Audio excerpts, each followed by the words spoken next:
بسم الله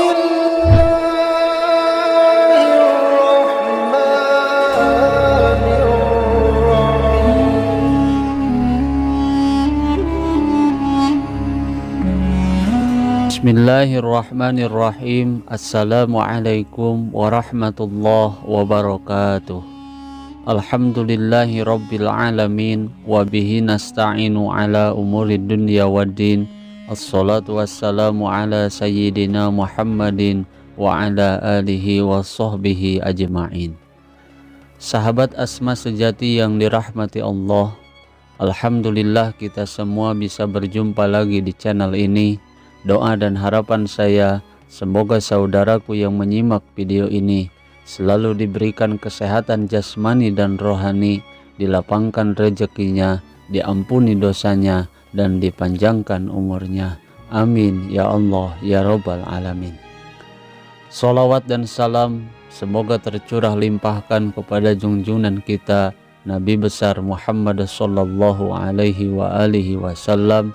Allahumma sholli ala sayyidina Muhammad wa ala alihi wa sahbihi wasallim.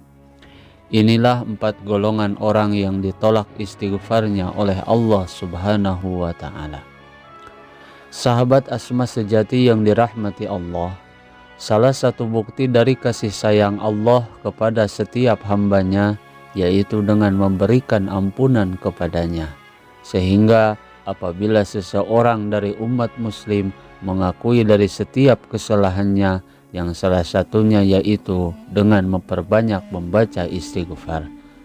Namun pada kenyataannya ternyata tidak semua hamba yang beristighfar dan bisa dengan mudah menghapus setiap dosa dan kesalahannya, karena ternyata ada 4 golongan manusia yang ditolak istighfarnya oleh Allah subhanahu wa ta'ala meskipun sampai membaca 1000 kali istighfar dalam setiap harinya. Lalu siapa saja 4 golongan orang tersebut? Untuk mengetahui lebih jelasnya, tonton terus video ini sampai selesai agar kalian tidak salah paham.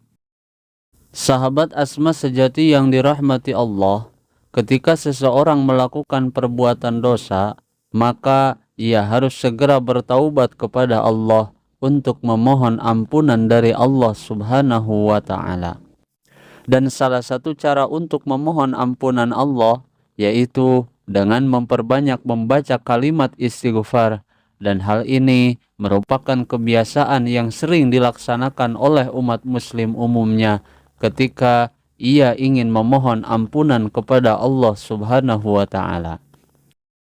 Rasulullah sallallahu alaihi wasallam pernah bersabda yang artinya, jika telah menjadi banyak dosa-dosa kalian, maka mohon ampunlah kalian kepada Allah dengan memperbanyak membaca istighfar.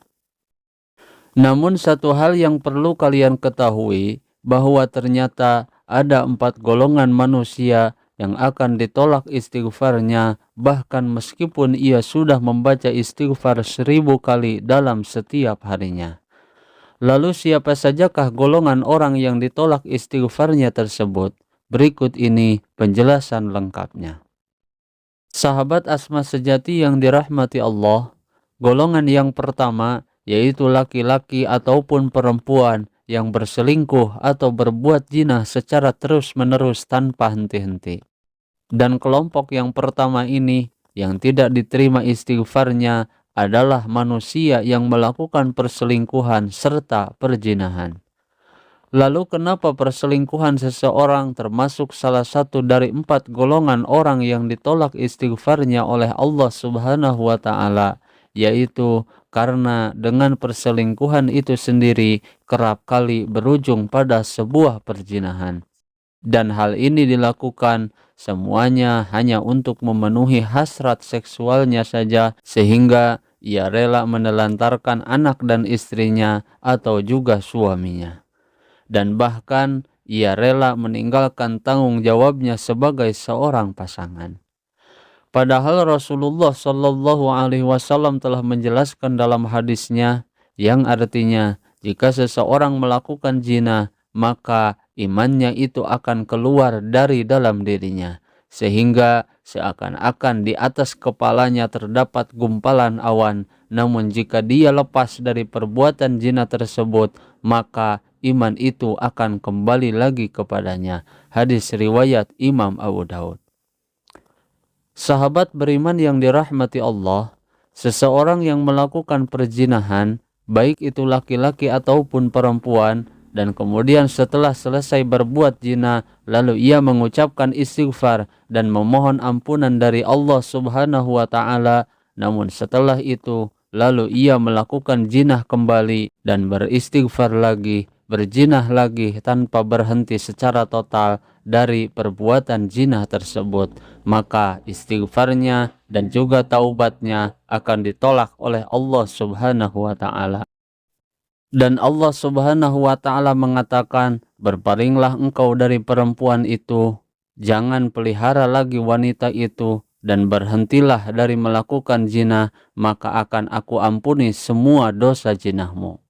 Namun selama engkau masih dengan perempuan itu dan berbuat zina lagi, maka aku tidak akan mengampuni semua dosa-dosamu. Sehingga kesimpulan dari permasalahan ini, yaitu golongan yang pertama di sini, yaitu selama ia masih tidak meninggalkan perbuatan zina tersebut dan ia tetap terus melakukan zina, maka meskipun ia menyebut istighfar sampai 1000 kali dalam setiap harinya, maka istighfarnya akan ditolak oleh Allah Subhanahu wa Ta'ala hingga sampai ia meninggalkan dosa zina tersebut. Dan kemudian ia kembali lagi ke jalan yang diridhoi oleh Allah Subhanahu wa Ta'ala. Karena salah satu syarat diterima taubatnya seseorang, sebagaimana yang dijelaskan oleh Imam Al-Ghazali dalam kitabnya, yaitu bermaksud ataupun berniat untuk meninggalkan dosa tersebut dan tidak akan pernah melakukan dosa tersebut lagi. Kemudian golongan yang kedua, yaitu seseorang yang terus-menerus memakan harta haram. Maka apabila seseorang yang terus-menerus menggunakan harta haram, baik untuk makan ataupun untuk memenuhi kebutuhan hidup lainnya, maka ketika seseorang tersebut beristighfar dan memohon ampun kepada Allah Subhanahu wa Ta'ala, maka istighfarnya tidak akan diterima oleh Allah Subhanahu wa Ta'ala. Sebagaimana Allah Subhanahu wa Ta'ala telah berfirman dalam Al-Quran, yang artinya, kembalikanlah harta haram yang engkau makan kepada pemiliknya, maka engkau pasti akan aku ampuni. Dan selama engkau masih tidak mengembalikannya dan masih memakan harta haram tersebut, maka aku tidak akan mengampunimu.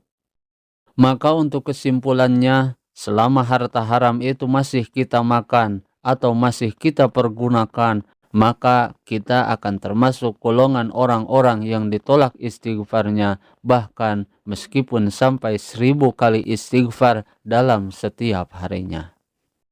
Kemudian golongan yang ketiga, yaitu seseorang yang berpakaian yang tidak sesuai dengan ketetapan Allah Subhanahu wa Ta'ala. Dan yang dimaksud berpakaian di sini yaitu seseorang yang membuka ataupun memperlihatkan auratnya. Di dalam masalah berpakaian, Allah Subhanahu wa Ta'ala sudah menetapkan tentang berpakaian yang sesuai dengan syariat Islam, yaitu dengan menutup semua auratnya, sebagaimana ketetapan ini telah diperkuat melalui hadis-hadis Rasulullah Shallallahu Alaihi Wasallam. Maka apabila seseorang selalu mengumbar auratnya dan selama ia masih terus menggunakan pakaian yang tidak sesuai dengan syariat Islam, maka dengan terus membiarkan diri secara istiqomah dalam melakukan dosa dengan mengumbar auratnya tersebut, maka istighfarnya orang tersebut tidak akan diterima oleh Allah Subhanahu wa Ta'ala selama ia masih melakukan dosa-dosa tersebut dan melanggar aturan dan ketetapan Allah Subhanahu wa Ta'ala. Sahabat asma sejati yang dirahmati Allah, kemudian golongan yang ketiga yaitu seseorang yang fakir namun ia sombong. Sebagaimana yang telah disebutkan oleh Imam Nawawi rahimahullah, bahwa salah satu dari jenis manusia yang tidak akan diterima istighfarnya atau dengan kata lain akan ditolak istighfarnya, yaitu seseorang yang fakir namun ia memiliki sifat sombong. Bahkan Allah Subhanahu wa Ta'ala pun tidak menyukai orang-orang yang bertingkah sombong, sebagaimana Allah Subhanahu wa Ta'ala telah berfirman dalam Al-Quran, yang artinya, dan janganlah kamu memalingkan wajahmu dari manusia karena keangkuhan, dan janganlah kamu berjalan di muka bumi dengan sifat sombong, karena sesungguhnya Allah tidak menyukai orang-orang yang sombong lagi membanggakan dirinya sendiri. Akhir kata, semoga setiap istighfar dan taubat kita diterima oleh Allah Subhanahu wa Ta'ala, dan semoga kita semua dijauhkan dari perbuatan-perbuatan dosa yang bisa membuat istighfar kita ditolak oleh Allah Subhanahu wa Ta'ala. Dan semoga Allah Subhanahu wa Ta'ala terus melimpahkan taufik dan hidayahnya kepada kita untuk terus dan tetap bertaubat, karena sesungguhnya Allah Subhanahu wa Ta'ala Maha Pemaaf dan Maha Pemberi ampunan.